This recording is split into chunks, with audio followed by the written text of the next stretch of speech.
30분 교육학 논술 명교육학의 명중호입니다.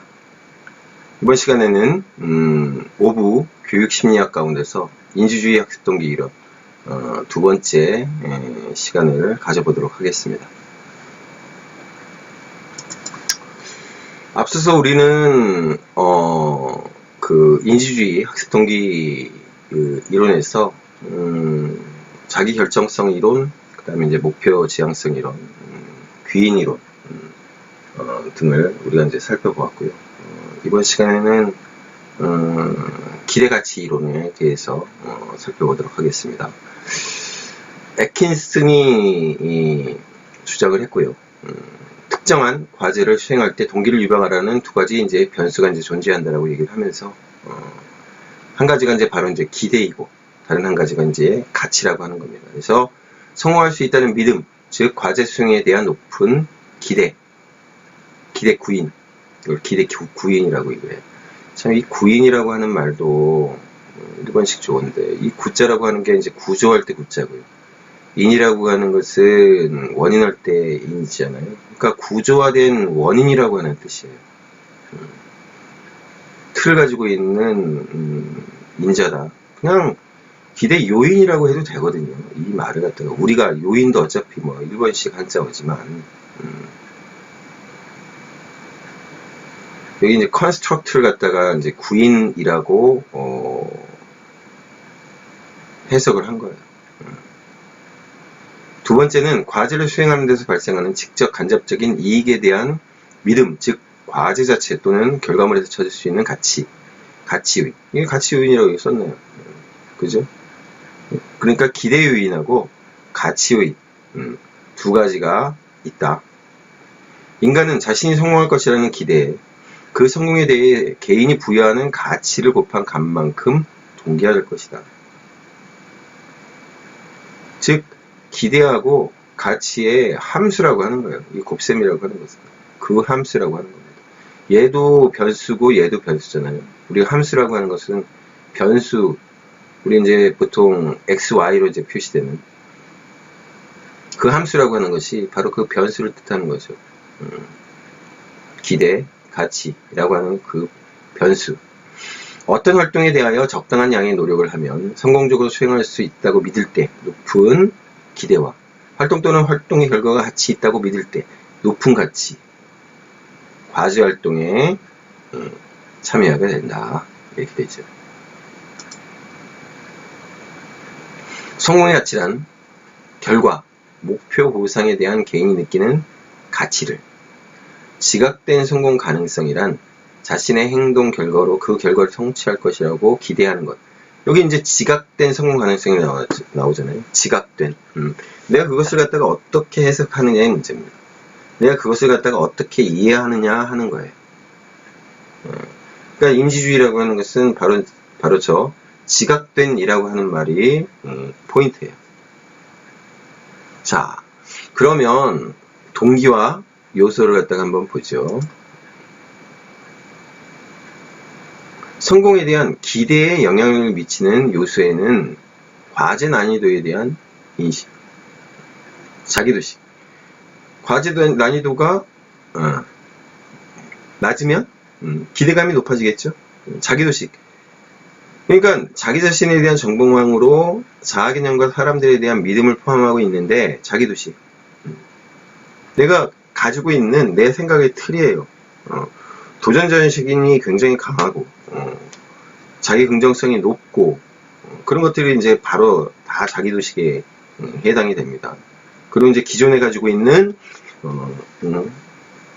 어떤 사항, 어떤 상황, 어떤 문제에 대한 기본적인 어떤 방안들, 해결책들, 사전 지식들 이런 것들도 다 자기도식에 해당이 돼요. 그 기대감이 높겠죠. 그런 것들을 갖다가 많이 가지고 있는 사람, 잘 짜여져 있는 사람. 과제 가치에 영향을 주는 요소예요. 그 가치에 대해서 내재적 흥미가 높을 때, 내 안에 이제 흥미가 높거나 중요성, 내가 얼마나 중요한가, 과제에 참여했을 때 내가 얼마만큼 중요한 역할을 할 수 있을까, 효용가치, 과제 수행이 직업이나 미래의 목표를 얼마나 충족시킬 수 있을까, 효용 가치가 높아야 되겠죠. 네, 비용. 과제 참여에 있어서는 부정적인 면. 괜히 시간 낭비하고 내가 이거 해봤자 나한테 별로 도움이 안 되고. 그게 바로 비용을 얘기하는 거죠. 예. 바로 이제 그런 것들이 이제 과제에 영향을 미친다라고 하는 겁니다. 자, 에클레스와 유필드의 사회인지 기대가치 이론이라고 하는 걸 보죠. 구성요소, 절차요소라고 하는 것이 있습니다. 바로 사회적 구인, 사회적 세계, 우리를 둘러싸고 있는 세계예요. 그 다음에 인지적 과정이죠. 우리 이제 내부에 있어서 인지하는 그 과정을 얘기하는 겁니다. 여기 나와요. 해석과 귀인이 바로 이제 이 인지적 과정이더라고요. 동기구인, 동기적 신념. 내가 이제 어떠한 신념, 그 동기에 대한 어떤 요인들을 가지고 있냐. belief라고 되어 있잖아요. 그렇죠? belief. 그 다음에 과제 가치, 기대, 그리고 이제 성취 행동. 그래서 요 차례대로 쭉 이어지는 겁니다. 요 차례대로 쭉 이어지는 거예요. 자, 절차의 역순 분석이라고 되어 있는데, 기본적으로 요 에클레스하고 위필드의 이제 사회인지 기대가치 이론에 대해서 써놓은 교과서에 바로 이제 이 역순 분석으로 되어 있기 때문에 이 역순 분석을 하는데요.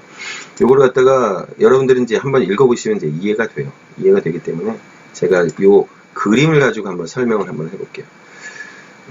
요게 이제 좀 더 편합니다. 제가 이제 나중에 이제 개정편을 낼 때 역순이 아니라 그냥 순 분석을 갖다가 그냥 하려고 저는 생각을 해요. 자, 이렇게 되는 겁니다.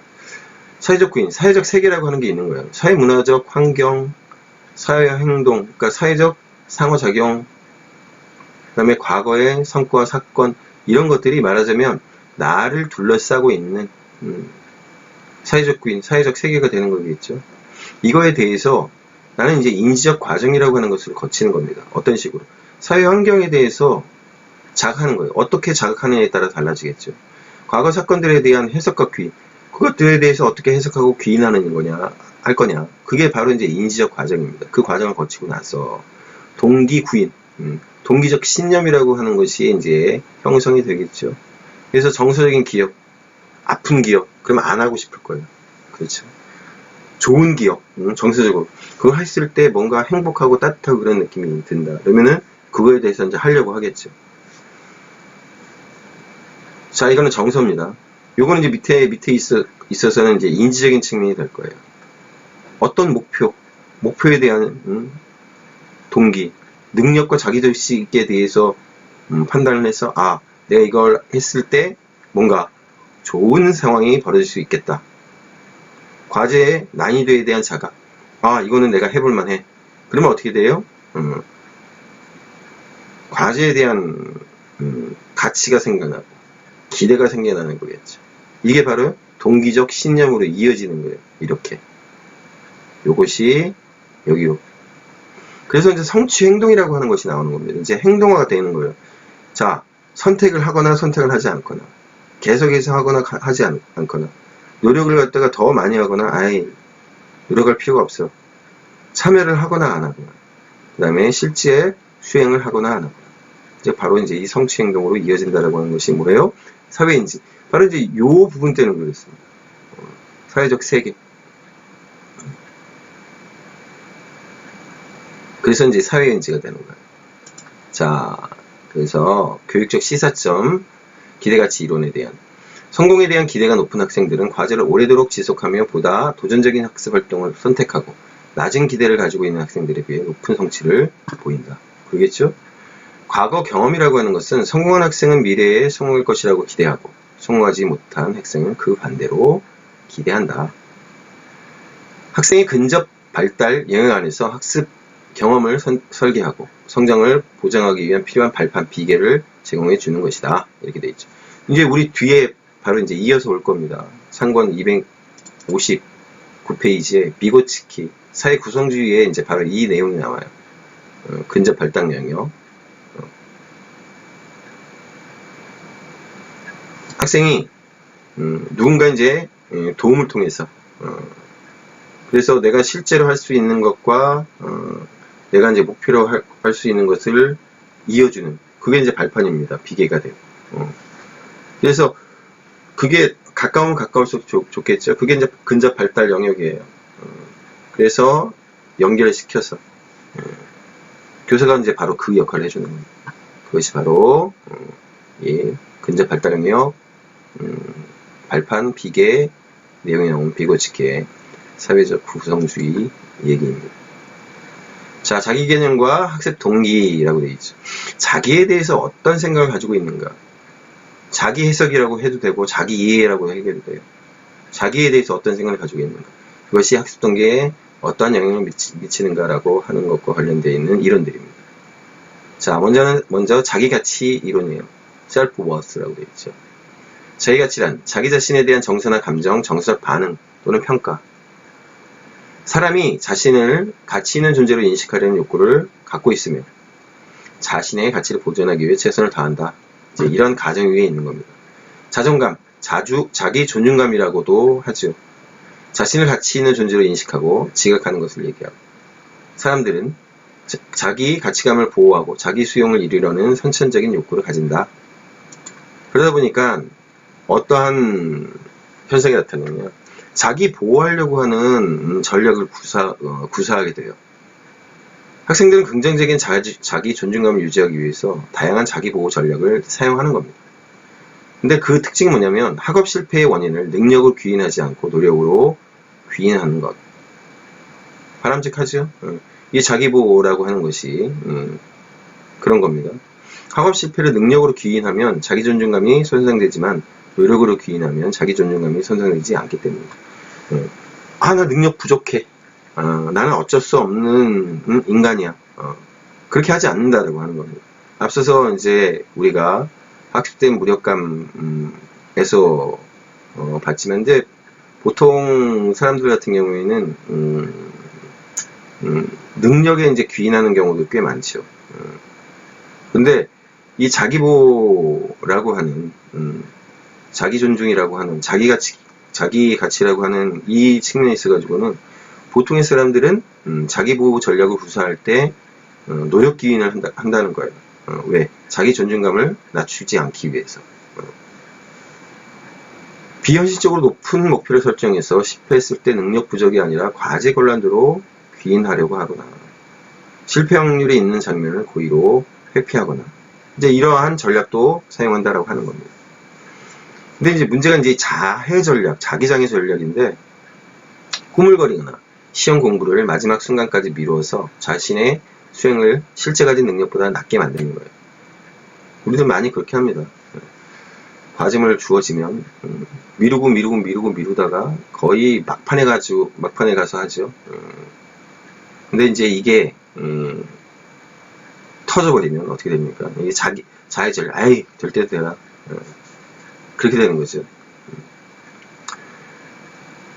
실패 시에 질병이나 잘못된 수업과 같은 통제 불가능한 요인으로 이제 핑계를 대기도 하고, 그 다음에 실패를 피하기 위해 확실히 성공할 수 있는 매우 쉬운 과제를 택하거나 부정행위를 하거나, 이런 것도 이제 자기 보호 전략입니다. 자, 시험 실패의 원인을 노력 부족으로 귀인하는 이유를 잘 설명한다. 그렇죠? 근데 이제 이 자기 보호 전략, 자해 전략, 자기장애 전략을 지속적으로 사용하는 것은 궁극적으로 부정적인 학습 활동 패턴과 결과를 만들어낸다. 이제 이게 습관이 돼버리면 항상 그렇게 하는 거예요. 그게 이제 자기 도식이 돼버리는 거예요. 그렇게 돼서는 안 된다라고 하는 거죠. 장애 전략이나 전략이 아닌 적극적인 측면에서의 행동과 노력이 바람직하다는 것을 강조하는 것이 중요하다. 이렇게 얘기합니다. 그 다음에 이제 자기 효능감 이론이에요.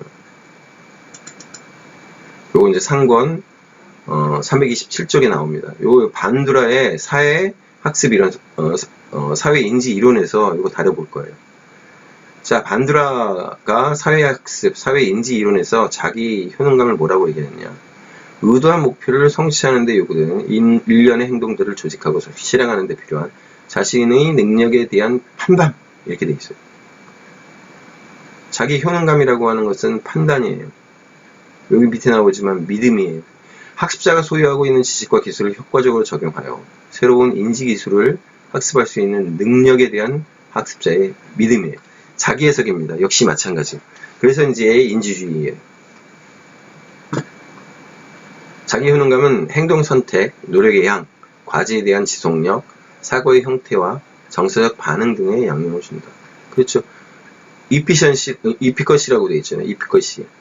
셀프 이피컷이. 내가, 정말, 앞서도 나왔던, 존중받을 수 있고, 나는 능력이 있는 사람이고, 그게 바로 이제 자기 효능감인 거예요. 그러니까 이런 것들이 영향을 주겠죠. 자기 효능감이 높은 학습자는 학습 활동에 기꺼이 참여하려고 한다. 자기 효능감이 높은 개인은 어려움에 직면하더라도 보다 많은 노력을 기울이고 과제를 끈기 있게 지속하는 경향이 있다. 효과적인 인지적 학습 전략과 자기조절 학습 전략을 사용해서 학습 과제에 대한 성취도가 높다. 그렇겠죠. 자기 자신의 능력에 대해서 자신 있는 사람들이니까. 그래서 형성 요인을 갖다가 한번 볼게요. 어떻게 하면 자기 효능감이 형성이 되는가. 실제적인 성공 경험은 자기 효능감을 높이는 반면에 실패 경험은 자기 효능감을 낮춘다. 당연한 얘기고요. 타인을 통해서 자신의 능력에 관한 정보를 습득하는 대리 경험 또한 자기 효능감에 대한 지각에 영향을 준다. 타인의 칭찬이나 격려와 같은 언어적 설득. 당연히 자기 효능감에 영향을 주겠죠. 그 다음에 생적 상태에 대한 해석. 그러니까 내가 지금 잠을 많이 잤다 못 잤다. 굉장히 중요하죠. 그걸 갖다가 이제 지각하고 있을 때 내가 잠을 많이 자지 못한 상황에서 나의 능력이 최대화 될 수 없을 거라고 생각을 하면 당연히 효율성은 떨어질 거고. 그렇죠. 그러함에도 불구하고 그래 나는 평소에 그렇게 잠을 갖다가 많이 자지 못했더라도 나는 잘할 수 있어. 잘해왔어. 라고 생각한다면 자기 효능감이 높아지겠죠. 그런 것들에 대한 것들도 일종의 이제 귀인에 해당되는 거잖아요. 그래서 그 귀인이라고 하는 것을 긍정적으로 귀인을 하는가 부정적으로 귀인을 하는가에 따라서 자기 효능감이 어떻게 발현되는가 라고 하는 게 나타나게 되겠죠. 자기 효능감을 갖다가 이제 제거하는 방법. 성공적인 과제 수행 경험. 이거 굉장히 중요합니다. 학습자의 성공을 경험할 수 있는 기회를 제공해 주는 거예요. 이거 굉장히 중요해요. 이런 것들이 쌓이면 어떻게 돼요? 그것이 이제 능력이 되는 거고 항상 자신감이 생기는 거겠죠. 사실 학습에 있어서 이제 중요한 부분들이 이제 이런 걸 거예요. 성공적인 과제 수행 경험을 갖다가 얼마만큼 어떻게 부여할 것인가. 저도 이제 사회생활을 하면서 그런 경험들을 굉장히 많이 했었고 많이 시켰었어요. 제가 직장 상사로 있을 때 그 어떤 친구가 가지고 있는 능력이 100이라고 했을 때 과제를 갖다가 120 정도로 줬거든요. 근데 다 해내요. 어려워하면서도. 근데 그런 것들이 이제 쌓이면 100 할 수 있는데 100 주지 않고 120을 주면 그 20만큼이 말하자면 여분의 역량이 되잖아요. 그 20들이 모이고 쌓이면은 어떻게 되겠습니까? 그 사람은 목표가 100인 사람이 아니라 120인 사람이 되는 것은 물론이고 더 크게 150, 200이 될 수 있어요. 협동학습 전략을 갖다가 이제 활용을 하는 거예요. 이것도 같이 하면은 백전도 맞들면 낫다라고 이제 우리가 얘기하는 것처럼 이 협동학습이라고 하는 것이 주는 또 측면들이 있습니다.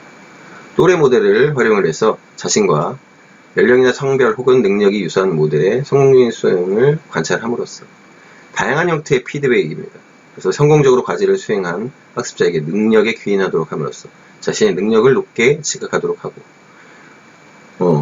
교수 효능감의 제고, 교사 스스로 수업 능력, 학습 전략, 교과 내용에 대한 지식, 학생의 생활 지도 및 도움 제공 능력 등에 대한 능력을 높게 지각한 상태에서 학생을 대할 때 학생들은 당연히 효능감이 높아지겠죠. 이 부분도 중요합니다. 가르치는 사람, 이끌어가는 사람에 있어서 확실히 자기 능력에 대한 자신감 이런 것들이 큰 영향을 끼치게 됩니다. 자, 세 번째, 통제 소재 이론입니다. 로터가 이제 얘기를 하기를 행동이나 강화를 통제할 수 있는가에 대한 신념이나 기대를 통제 소재라고 얘기를 하고 내적 통제 소재, 외적 통제 소재 이렇게 구분을 했어요.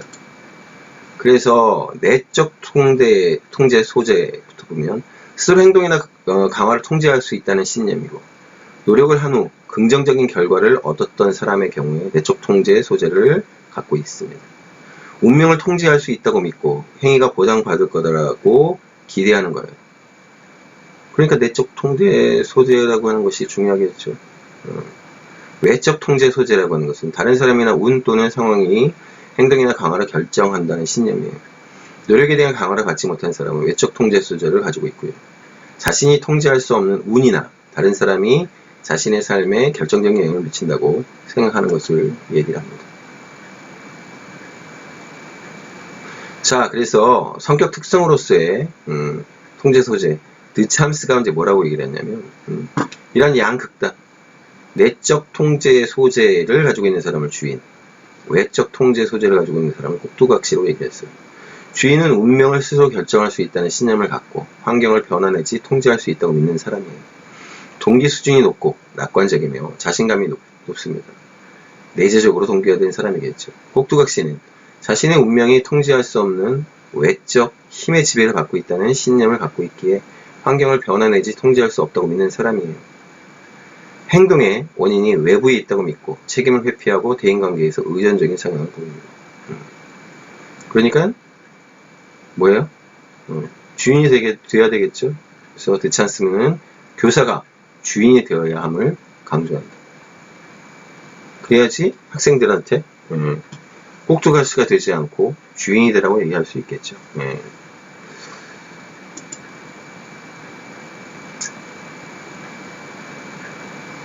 드참스 이 얘기를 보니까는 니체가 얘기한 노예의 도덕이 생각이 나네요.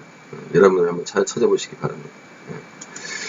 자, 드웩의 진행에 대한 암묵이론인데요. 이 드웩은 이제 앞에서 두 군데서 나왔어요. 그 상권 230쪽에서 목표 지향성 이론할 때도 나왔었고요.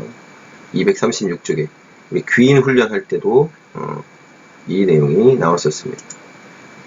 자, 지능에 대한 이제 암묵이론인데요.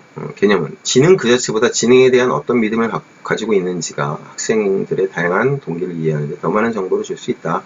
이런 내용입니다. 그래서 여기 이제 제가 표시를 해놨는데 책이 있습니다. 그 바버 빅터라고 하는 책이 있어요. 저도 읽었는데 감동적인 부분도 있긴 한데 이제 내용은 그렇게 뻔한 내용입니다. 바버 빅터라고 하는 그러니까 빅터라고 하는 아이가 선생님이 그냥 항상 좀 이제 말도 어눌하고 하니까 학교에서 선생님들 그 우리 봤던 것처럼 이제 낙인을 찍은 거죠. 이 아이한테 낙인을 찍은 겁니다. 특히 이제 선생들이 낯서서 그러면서 IQ가 이제 80으로 나왔으니까 역시 근데 알고 봤더니 앞에 1이 더 붙어 있었어요. 근데 그 사실을 나중에 이제 선생님이 알았지만 그 사실을 갖다가 이 아이 빅터한테 안 알려줍니다. 또 그거를 그러면서 이제 빅터가 계속 바보로 살아가죠. 어쨌든 이 빅터라고 하는 사람이 그 맨사의 회장이었대요. 실제 있었던 내용이라고 하는데 저는 강력하게 읽기를 여러분들한테 권해드리지는 않습니다. 너무 뻔한 이야기였어. 자, 예전에 그랬지만 오해하지 말고 선입견을 가지지 말고 편견을 가지지 말고 그래야 된다는 얘기입니다. 그래서 암묵이론은 이제 두 가지 유형이라고 하는 게 있다라고 하는 건데요. 정체 이론입니다. 고정적 관점. 지능은 고정되어 있고 변화하지 않으며 통제 불가능한 특성이다.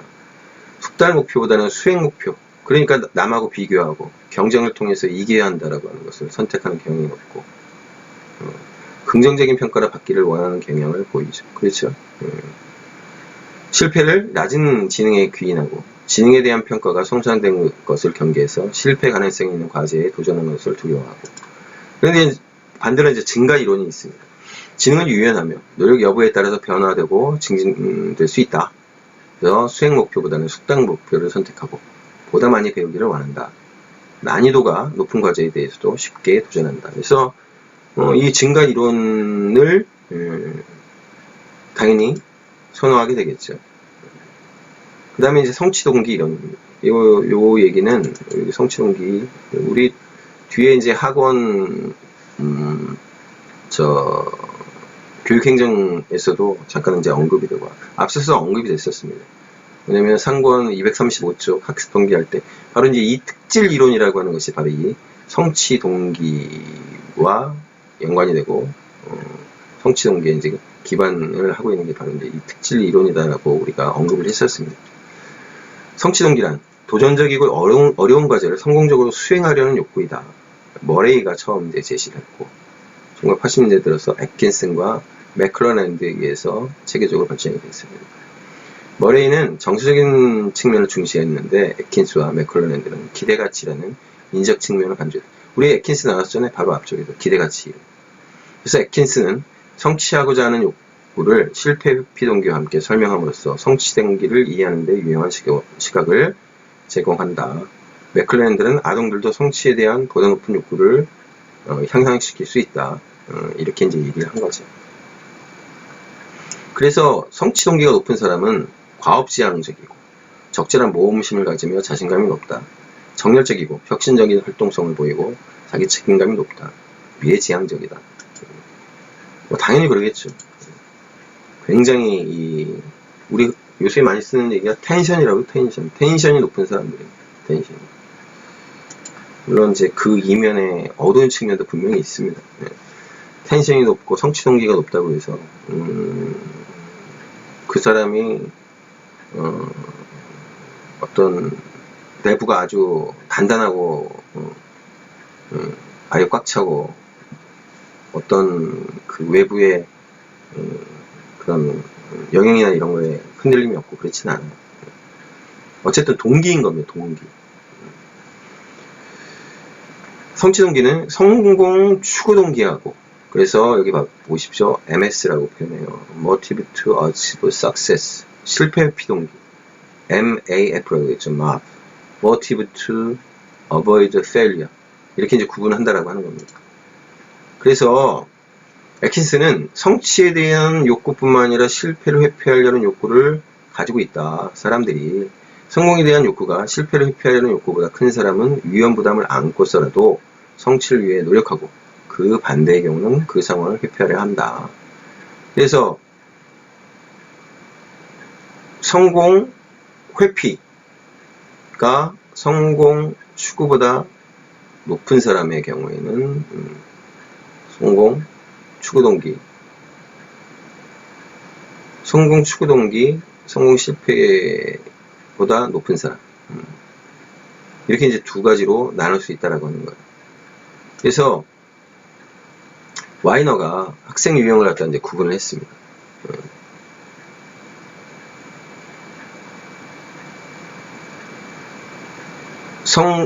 실패 회피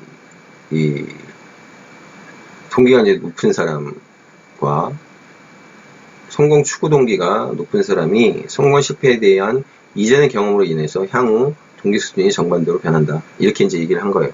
자, 앞쪽에 있어가지고 우리가 봤었던 애킨슨 같은 경우에는 이렇게 이제 구분을 해놓은 건데, 중요한 건 뭐냐면 실제로 현실에서 보니까 와이너는 사람들이 우리가 생각하는 것과는 좀 다른 어떤 결과들이 있다.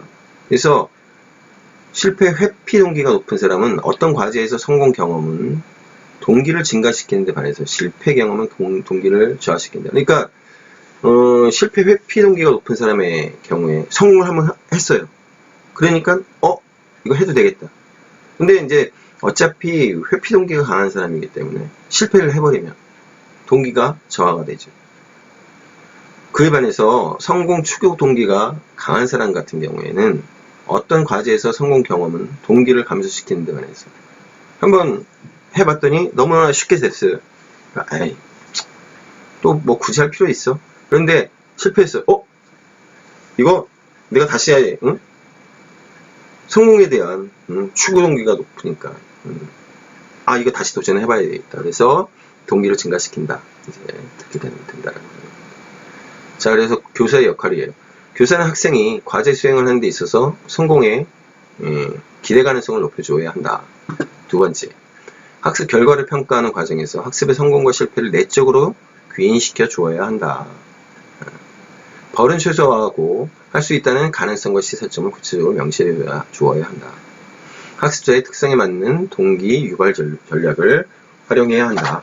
이제 이렇게 이야기를 하였습니다. 그래서 여기 이제 보시면 학습 동기 이제 유발 요소라고 하는 게 있어요. 어떻게 하면 학습 동기를 갖다가 유발시킬 수 있을까? 여기 이제 쭉 나오는 내용인데 간단히 보면 학습 목표를 갖다가 명확하게 인식하도록 해주고 그래서 학습자가 스스로 자기 학습 목표를 설정하면 더 좋겠죠. 그리고 이제 학생의 자기 부가 목표하고 교사의 부가 목표가 조화를 이루어야 한다. 개인적 흥미를 통한 동기 유발 해주어야 한다. 그래서 학습자의 능력, 학습 과제의 난이도를 적절하게 결합해서 학습자의 흥미를 끌 수 있어야 한다. 적정 수준의 불균형을 유지시켜주는 것이 필요하다. 도전할 수 있게끔 해주는 거예요. 도전할 수 있게끔 해줘. 그리고 너무 낮거나. 그래서 어쨌든 성공을 갖다가 많이 해봐야 됩니다. 성공을 많이 해봐야 돼요. 결과에 대한 인지. 교사가 학습의 결과를 학습자에게 알려주고 학습자는 그 결과를 스스로 평가하고 검토하도록 해주어야 한다. 그러니까 상과 벌을 사용하는 건데요.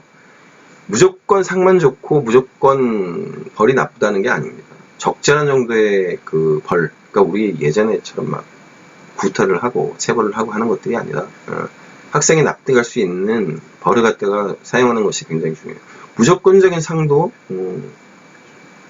좋은 효과를 갖다가 거둘 수 없죠. 상벌이 남용되고 만성화되면 동기 유발에 아무런 효과가 없다. 그렇겠죠. 자, 상벌을 사용할 때 학습자의 특성을 충분히 감안해야 한다. 채찍질이 좋은 학생들도 분명히 있습니다. 무조건 아이들이 상만 좋아한다라고 생각할 수는 없어요. 긍정적 자아 개념을 형성시켜준다. 앞쪽에도 계속 나왔지만 자기 가치, 자기 효능감, 자기 존중감 그런 부분 굉장히 중요해요. 경쟁과 협동을 적절하게 이제 사용을 하고 그 다음에 교사의 적극적인 조력이 필요하죠. 변화가 가능하다는 신념 속에서 학생을 적극적으로 도와주어야 한다 라고 하는 거죠. 자, 동기 설계 이론, 켈러의 동기 유발 전략인데요.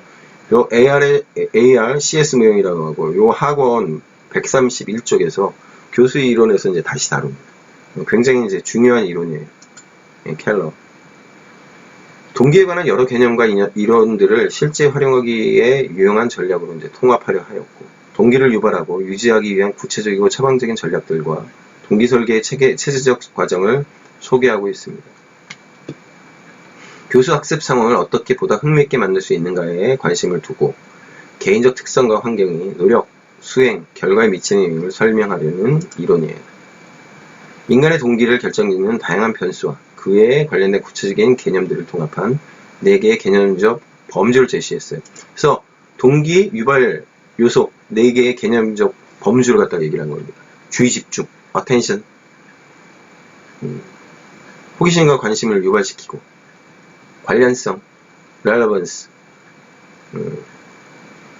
얘가 그거 관련이 돼 있어야 되겠죠. 자신감을 가지도록 해줘야 돼요. confidence. 만족감을 느낄 수 있어야 돼요. 이게 이제 동기 유발에 있어가지고 4개 요소다. 라고 하는 겁니다. 그러니까 학습을 시키는데 교수 학습 이론 쪽에서, 교수 이론 쪽에 있어가지고도 이게 쓰이는 게 바로 그런 거예요. 주의 집중을 시키고, 관련을 시키고, 자신감을 갖도록 하고, 만족감을 느끼도록 해주고, 그래서 이제 동기 유발 하위 전략을 보면 주의 집중에 지각적 주의 환기 전략이 있고 탐구적 주의 환기 전략이 있고 다양성 전략이 있습니다. 지각적 눈에 딱 띄어야 되겠죠. 탐구적 능동적인 것을 유도하는 거예요. 다양성 여러가지 다양하게 방법을 갖다가 제시를 하면 주의 집중이 높아지는 건 너무나 당연하죠. 이 내용 여러분들 읽어보시고 그 다음에 관련성입니다. 내가 배워야 될 어떤 학습 과제가 나하고 관련이 돼 있어야 돼요. 그래서 친밀성, 친밀하면, 친숙하면, 목표 지향성, 내가 이제 추구하는 어떤 목표와 관련이 돼 있으면, 동기와 부합. 그러니까 내가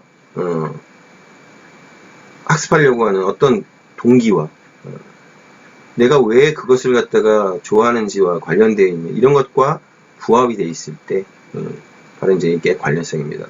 나는 학습하려고 하는 의지가 생기고 학습이 더 잘 되겠죠. 세 번째는 자신감이에요. 학습의 필요 조건을 제시합니다. 그래서 내가 가지고 있는 선행학습과 관련되어 있는 내가 가지고 있는 여러 가지 사전 지식과 관련되어 있는 이런 것들이 제대로 갖춰져 있으면 나는 자신감이 올라가겠죠. 성공의 기회를 제시한다. 이걸 통해서 네가 무엇을 갖다가 획득할 수 있고 어떻게 성공할 수 있고 하는 것이 바로 이제 이 자신감의 하위 전략으로 제시가 될 수 있고요. 개인적 조절감 등 증대. 내가 그런 어떤 상황에 대해서 내가 통제를 할 수 있어야 돼요. 내가 통제를 할 수 있으면 내 자신감이라고 하는 것은 높아지겠죠.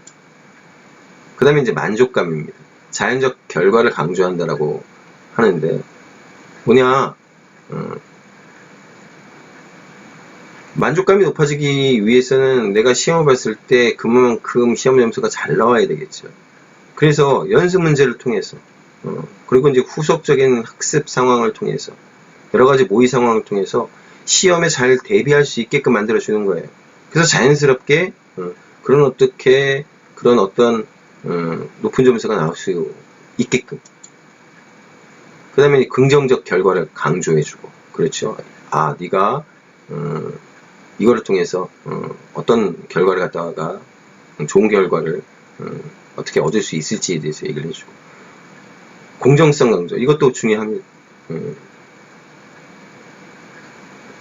나중에 이제 그 교육행정 쪽에서 배우겠지만 사람들은 공정하길 바래요.